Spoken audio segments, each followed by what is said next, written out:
اعوذ باللہ من الشیطان الرجیم، بسم اللہ الرحمن الرحیم۔ جیسا کہ پچھلی ویڈیو سے خدا پر ایمان کے موضوع پر گفتگو کر رہا ہوں کہ لا الہ الا اللہ کی حقیقت کیا ہے۔ اس چھوٹے سے فقرے میں کتنی بڑی حقیقت بیان کی گئی ہے۔ نمبر 1، سب سے پہلی چیز الوہیت یعنی خدائی کا تصور ہے۔ یہ وسیع کائنات جس کے آغاز اور انجام اور انتہا کا خیال کرنے سے ہمارا ذہن تھک جاتا ہے، جو نامعلوم زمانہ سے چلی آ رہی ہے اور نامعلوم زمانہ تک چلی جا رہی ہے، جس میں بے حد و حساب مخلوق پیدا ہوئی اور پیدا ہوئے چلی جا رہی ہے، جس میں ایسے حیرت انگیز کرشمے ہو رہے ہیں کہ ان کو دیکھ کر عقل دنگ رہ جاتی ہے۔ اس کائنات کی خدائی صرف وہی کر سکتا ہے جو غیر محدود ہو، ہمیشہ سے ہو اور ہمیشہ رہے، کسی کا محتاج نہ ہو، بے نیاز ہو، قادر مطلق ہو، حکیم اور دانا ہو، ہر چیز کا علم رکھتا ہو اور کوئی چیز اس سے مخفی نہ ہو، سب پر غالب ہو اور کوئی اس کے حکم سے سرتابی نہ کر سکے، بے حساب قوتوں کا مالک ہو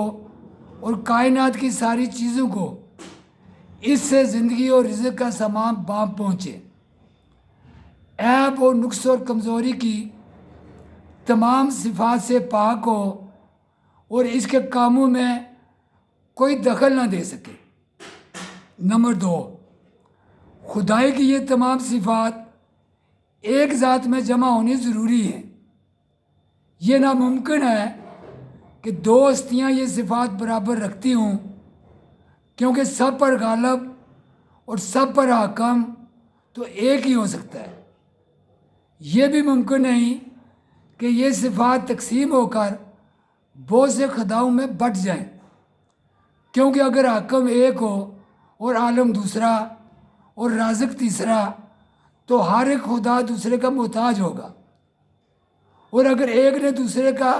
ساتھ نہ دیا تو ساری کائنات یک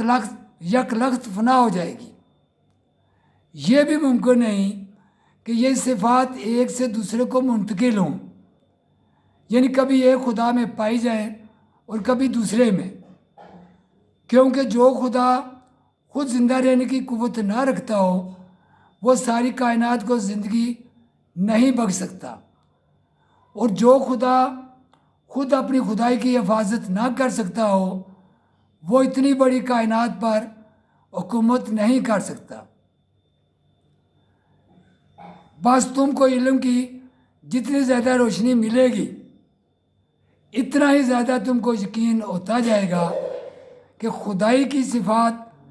صرف ایک ذات میں جمع ہونی ضروری ہے۔ نمبر 3، خدائی کے اس کامل اور صحیح تصور کو نظر میں رکھو،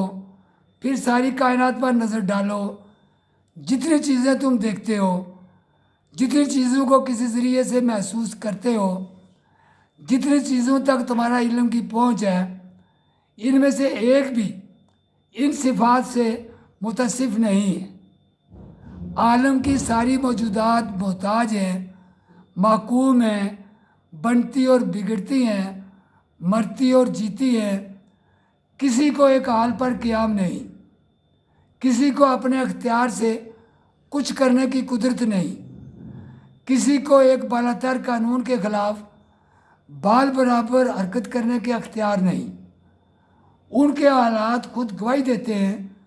کہ ان میں سے کوئی خدا نہیں ہے، کسی میں خدائی کی ادنا جھلک بھی نہیں پائی جاتی، کسی کا خدائی میں ذرا برابر بھی دخل نہیں ہے۔ یہی معنی ہے لا الہ کے۔ نمبر 4، کائنات کی ساری چیزوں سے خدائی چھین لینے کے بعد تم کو اقرار کرنا پڑتا ہے کہ ایک اور ہستی ہے جو سب سے بالا تر ہے، صرف وہی تمام خدائی صفات رکھتی ہے اور اس کے سوائے کوئی خدا نہیں۔ یہی معنی ہے